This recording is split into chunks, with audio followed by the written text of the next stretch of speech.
ان ھذہ امتکم امۃ واحدہ، یقیناً یہ ایک ہی امت ہے، یہ ایک امت ہے تمہاری اور ایک ہی امت ہے۔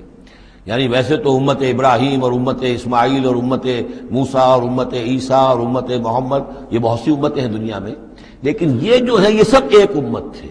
ایک ہی دین تھا۔ کان الناس امۃ واحدۃ، تمام انسان شروع میں ایک ہی امت تھے، لیکن بعد میں یہ کہ لوگوں نے پگڈنڈیاں نکال لی، غلط راستوں پر مڑ گئے، ہوتے ہوتے وہ غلط راستے اتنے دور چلے گئے ہیں کہ پہچانی ہوئی صورت بھی پہچانی نہیں جاتی۔ اب ان کو پہچاننا ہی مشکل ہے کہ ان کا کوئی تعلق واقعتاً اس دین حق کے ساتھ تھا بھی کبھی، لیکن یہ ہے کہ حقیقت یہ ہے کہ یہ تمام انبیاء اور رسول جو ہیں یہ ایک امت ہیں، ایک گروہ ہے، ایک ان کا رب ہے اللہ، ایک ہی کے ماننے والے ہیں، اسی کے دین کو لے کر یہ آئے۔ ہاں شریعتوں میں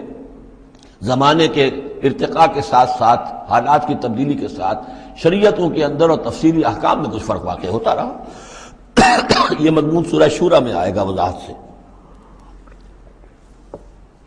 ان ھذہ امتکم امۃ واحدۃ وانا ربکم فاعبدون، اور میں ہوں تم سب کا رب، بس میری ہی بندگی کرو۔